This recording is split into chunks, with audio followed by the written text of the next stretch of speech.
You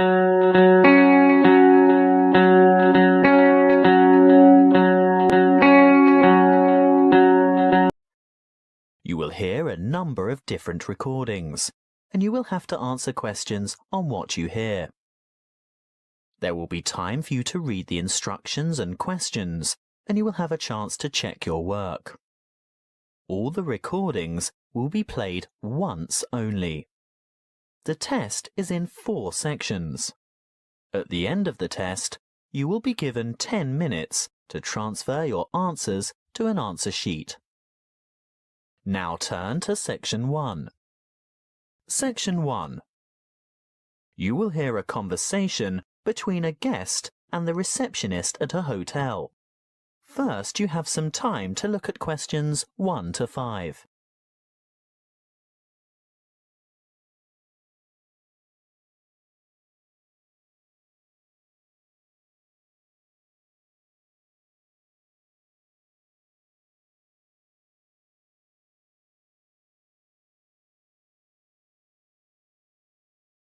You will see that there is an example that has been done for you. On this occasion only, the conversation relating to this will be played first. Good afternoon. My name is Kelvin Jones. I booked by internet yesterday. Good afternoon, Mr. Jones. Welcome to the Armitage Hotel. Can you spell your first name for me, please? Certainly. K-E-L-V-I-N. Thank you. Do you have your booking number? Or perhaps you printed out your confirmation? The guest's first name is Kelvin, so K-E-L-V-I-N has been written in the space. Now we shall begin. You should answer the questions as you listen, because you will not hear the recording a second time. Listen carefully and answer questions 1 to 5. Good afternoon. My name is Kelvin Jones. I booked by internet yesterday. Good afternoon, Mr. Jones. Welcome to the Armitage Hotel. Can you spell your first name for me, please? Certainly. K-E-L-V-I-N. Thank you. Do you have your booking number? Or perhaps you printed out your confirmation? Yes, of course. I don't have the printout, but I did remember to note down the number. It's OOL2381420. Thanks. OOL2381420. Oh, I see you've stayed with us before. Yes, on several occasions. And do you still have the same vehicle registration number? HQW5919? Well, no. This time I have the company car. And what is the registration number? Oh dear, I can't remember. Hang on a minute. Here it is on the keyring. HUV 3331. Thanks. HUV 3331. Now, today's the 21st of May, and I see you've booked a deluxe room on the 5th floor, room 501. Really? I booked a deluxe room? I usually only ever have a standard double room. It's the off-season, Mr. Jones, and we've upgraded you. How nice. And what does the deluxe room have? Is it as good as a suite? Almost. It has all the usual, plus a spa bath, fully stocked bar fridge, a king-size bed and a balcony. Is there a view from the balcony? Yes. Is that a view of the bay? Yes, and a glimpse of the blue lagoon as well. Very nice. I hope it'll be warm enough to sit out there. We can't guarantee the weather, Mr. Jones, although we do try to make your stay as comfortable as possible. Thank you. Now that you mention comfort, is it possible to have some extra pillows, please? I have a sore shoulder, you see, and I need to prop it up at night, or I don't get any sleep. Well, you'll find pillows on the bed, of course, and we can send up a couple more later. Well, I'd appreciate that. One more thing. You paid by credit card over the internet, Can I see your credit card, please? Oh, of course. And some photo ID? What would you like? Driver's license? Yes, that's fine. You're staying for 5 days, is that right? That was the original plan, yes. But the conference has been cut short by 2 days because the keynote speaker is ill. So I'll be going home on Wednesday. So that's just 3 nights in all. Afraid so. Before you hear the rest of the conversation, you have some time to look at questions 6 to 10.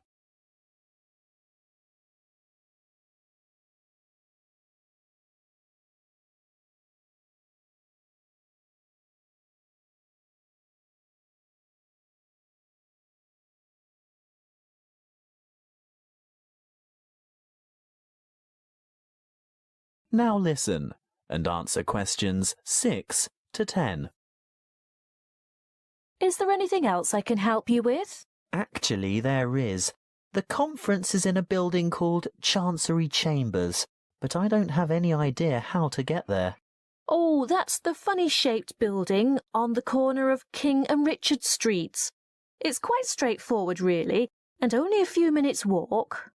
Look, I'll show you on this map. Good. A map. I like to follow a map if possible. Right, well, step out the front entrance of the hotel and you're on Hobb Street. Head south on Hobb Street towards Gorse Lane and take the second on the left onto Vickers Street West. Go all the way down the hill past the Mexican Cafe on your left, the Rebel Hostel on your right, and the big church on the corner of Allen Street. Oh, I think I know the one. It has a huge steeple. Yes, you're right. When you get to the bottom of the hill, you'll have to cross over the main street. What's the name of the main street? Mill Street. Mill Street. Ah, yes, there it is. Cross the main street and continue on to Vickers Street East. There's a big bank next to a bookshop on the corner. Go up the hill towards the entrance to the park. I've heard it's very beautiful. Oh, yes. Well worth a look when you've got some free time. Anyway, don't go in the park. Turn left into Kitchen Street. You'll walk past Bowen's Bistro. Actually, probably the best place to get a good lunch at a reasonable price. After Bowen's, take the second left into Baker's Lane. It's a very short street. Then take the first on your left onto King Street, and you should see the Art Deco Chancery Chambers building a bit further along on the corner of Richard Street. Oh, thank you for that. I'm most grateful. That is the end of section 1.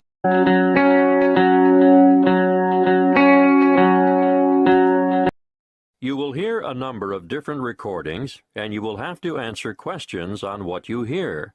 There will be time for you to read the instructions and questions, and you will have a chance to check your work. All the recordings will be played once only. The test is in 4 sections. At the end of the test, you will be given 10 minutes to transfer your answers to an answer sheet. Now, turn to Section 1. Section 1. You will hear a conversation between the head librarian and a student who wants to do voluntary work in the children's section of the library. First, you have some time to look at questions 1 to 6.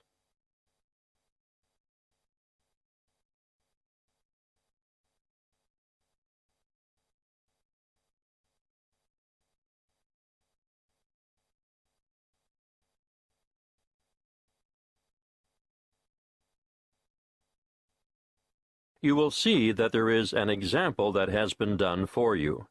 On this occasion, only the conversation relating to this will be played first. Good morning. You'd like to volunteer for the children's section, is that right? Yes, I spoke to you on the phone yesterday. That's right. Tessa, isn't it? Yes, Tessa Bridges. The applicant's name is Tessa Bridges. So Bridges has been written in the space. Now we shall begin. You should answer the questions as you listen because you will not hear the recording a second time. Listen carefully and answer questions 1 to 6. Good morning. You'd like to volunteer for the children's section, is that right? Yes, I spoke to you on the phone yesterday. That's right. Tessa, isn't it? Yes, Tessa Bridges. Thank you for coming in today, Tessa. Before we discuss what a volunteer does in the library, I'll need to get some details from you. No problem. What would you like to know? Where do you live, Tessa? I still live with my family in Northwood, 51 Matthew Drive. Mathew? Matthew Drive? Actually, there are 2 T's. Mattthew. Oh, thank you. And the postcode for Northwood is? Oh, I'm still confused about that. It used to be 2614, which of course I still remember, but the post office has recently changed it to 4126. So, 4126. Now, you're a university student, aren't you? Not exactly. I go to Northwood Polytechnic. I'm in my final year. In your final year. So what are you studying? I mean your main subject. Oh, I'm majoring in creative writing. And are you enjoying that? Very much so. I love it. When I graduate, I want to write children's books. That's great. Now, I can see why you're keen to volunteer at the library.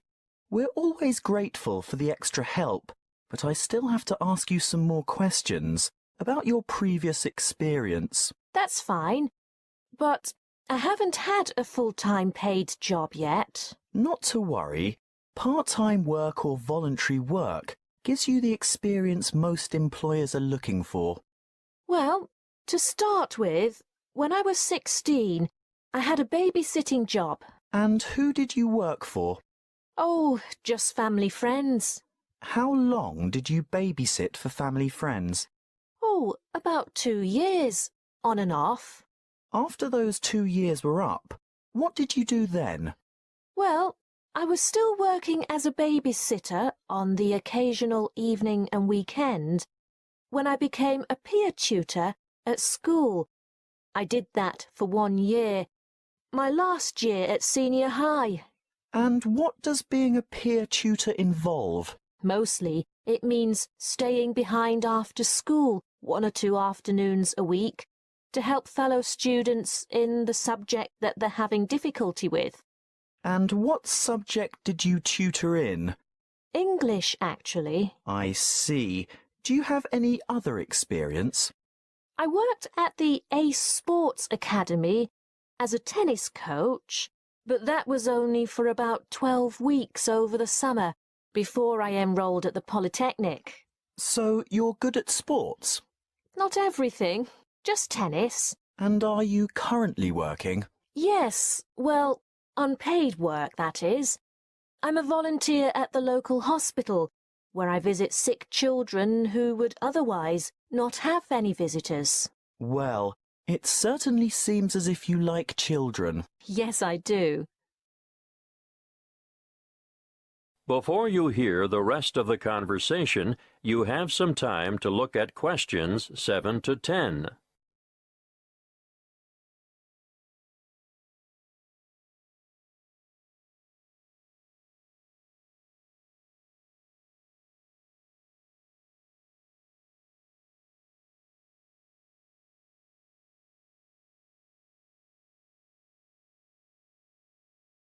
Now, listen and answer questions 7 to 10. Well, Tessa, what I need to know now is what your schedule is like, so that we can fit you into the roster here. Can I assume that you're not able to work Monday to Friday during office hours? Right. I'm very busy with lectures, workshops, and assignments during the week. How about weeknights? Say 5 to 7 in the evening. That's a very busy time in the children's section. Well, I couldn't commit to more than 3 evenings a week, and even then it would depend on my schedule. Yes, I understand. If possible, we could make arrangements a week in advance. Would that help? Yes, that might work. Are weekends okay? Well, Sundays are out. Actually, only every other Sunday, because that's when I'm usually needed at the hospital. But I'm free on Saturday afternoons. All right. We could roster you for the odd weekend then. What about school holidays? Definitely. No problem whatsoever. I don't have any other commitments during the holidays. That's good to hear. We have droves of children here in the holidays, as you can imagine. Thank you. Well, Tessa, we'll send you a letter of appointment in the mail, and we look forward to having you join us as a volunteer. Thanks very much. Now, as for your duties... That is the end of Section 1. You now have half a minute to check your answers.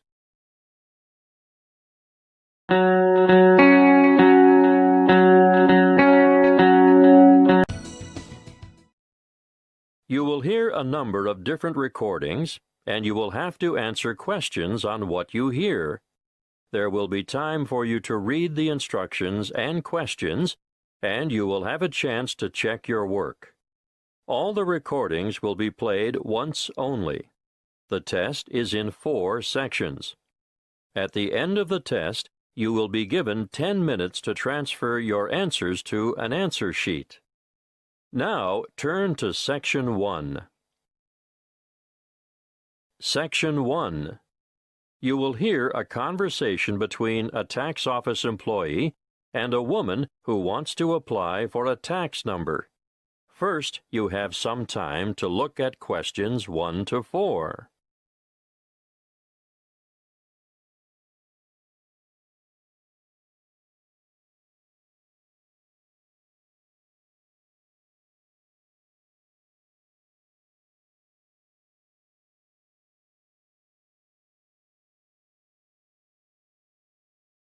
You will see that there is an example that has been done for you.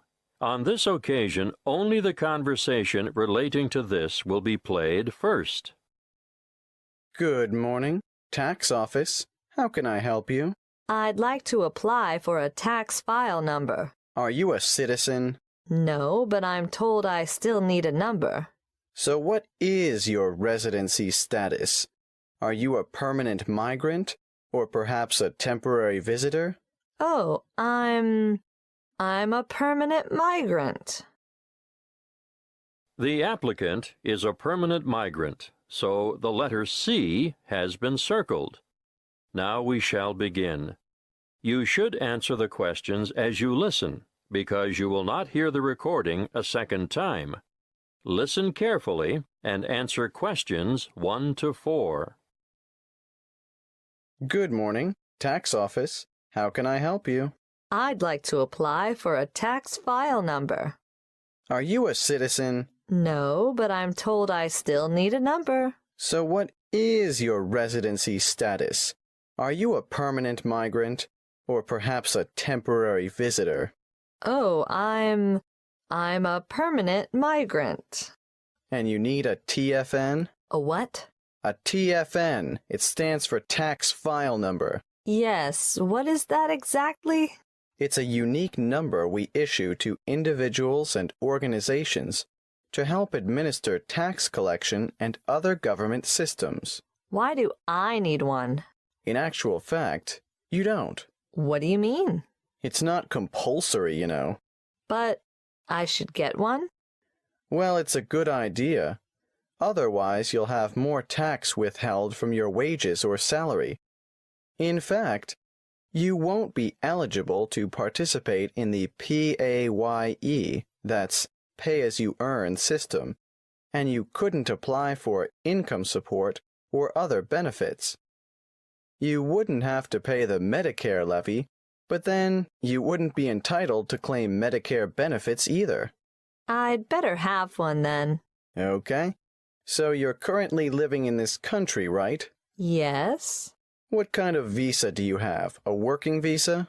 Well, I did have one because after my student visa expired, I went back home and worked for a year before applying for a job here.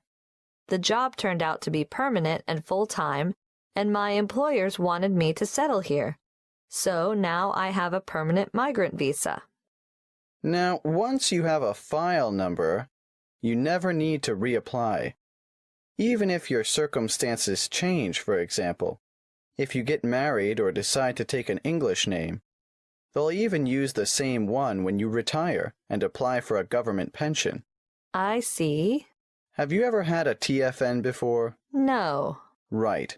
Let's get on with the application process now. Before you hear the rest of the conversation, you have some time to look at questions 5 to 10.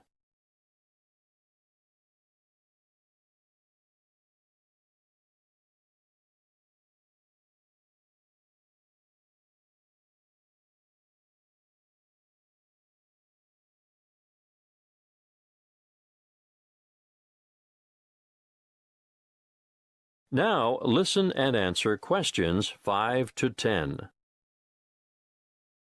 What is your passport or travel document number? Oh, just a moment. I have it here. JGW 1100536. Where do you come from? I came from Greece. Is that your country of origin?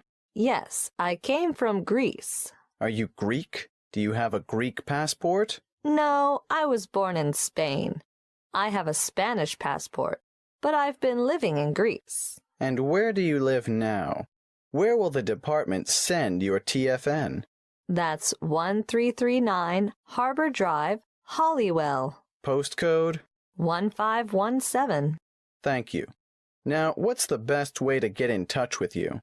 By phone, you can ring my landline number, 0955775076. I'm sorry, I haven't got a cell phone at the moment. I see.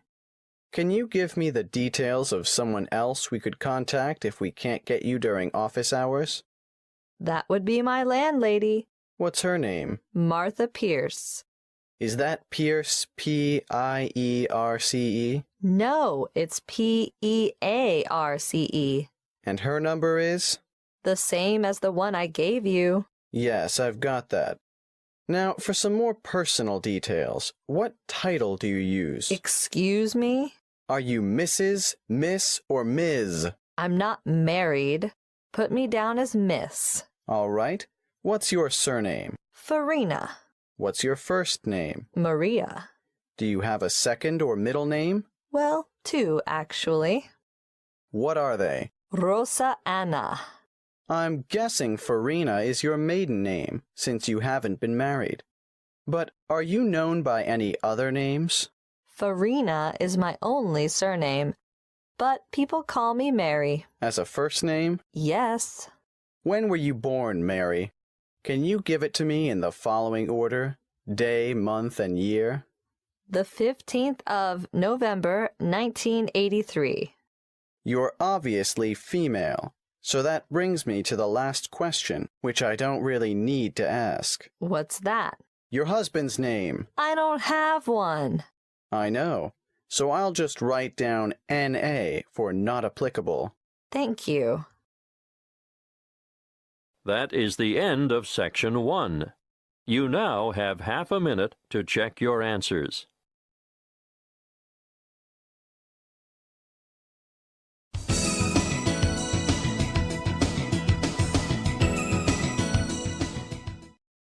You will hear a number of different recordings, and you will have to answer questions on what you hear. There will be time for you to read the instructions and questions, and you will have a chance to check your work. All the recordings will be played once only. The test is in 4 sections. At the end of the test, you will be given 10 minutes to transfer your answers to an answer sheet. Now turn to Section 1. Section 1. You will hear a conversation between a representative whose name is Dawn and a prospective member of an automobile club. First, you have some time to look at questions 1 to 6.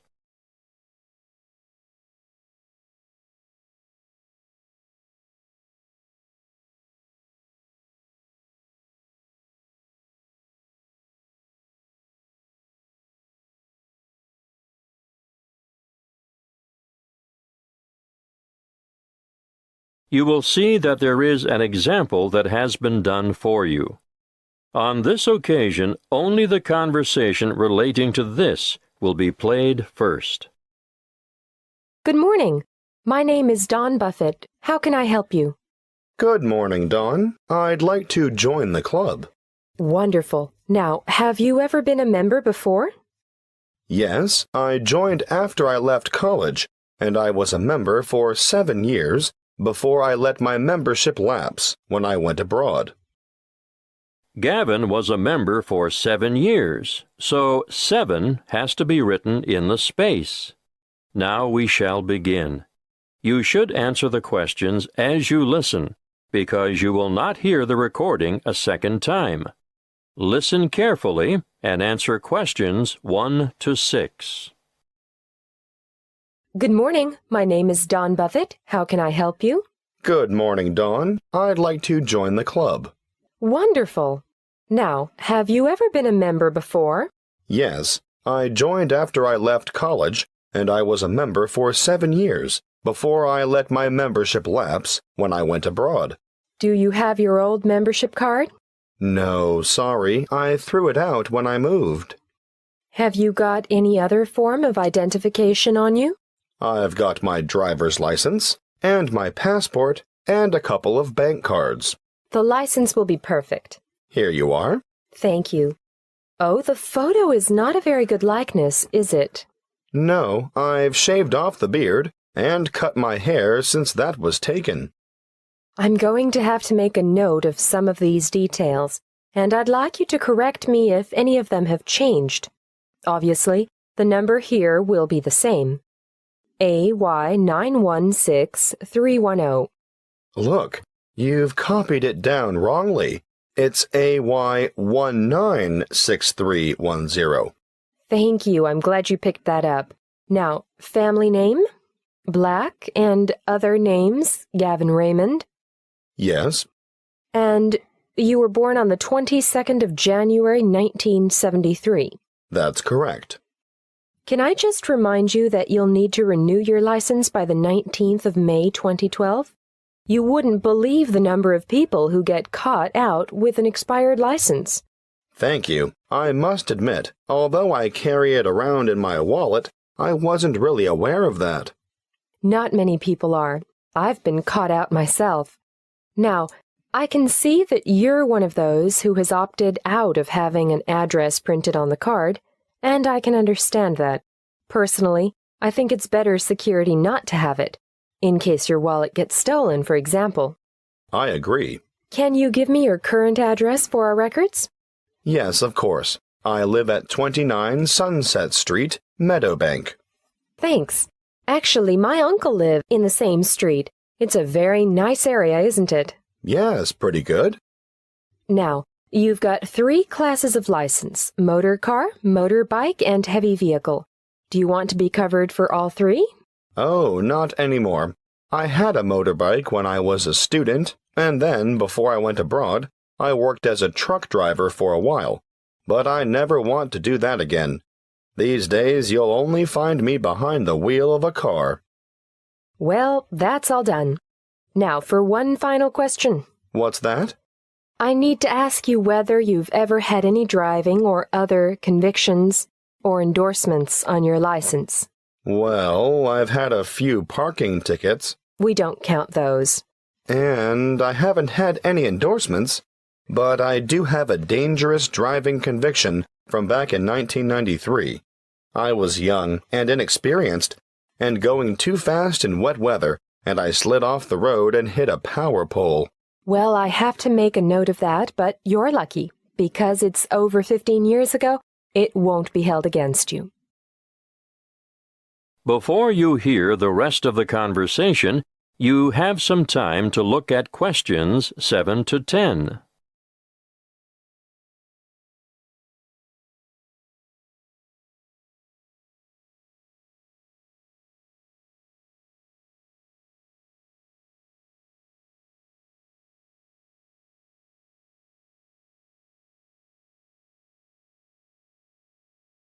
Now listen and answer questions 7 to 10. We've changed quite a lot here at the Royal Car Club since you were last a member. Oh? We now have 4 different levels of membership, starting at blue, then moving through bronze to gold. What does that mean exactly? Well, you get a different level of service and different benefits depending on what you choose. Of course, that is reflected in the annual fee. The more benefits, the higher the fee. I see.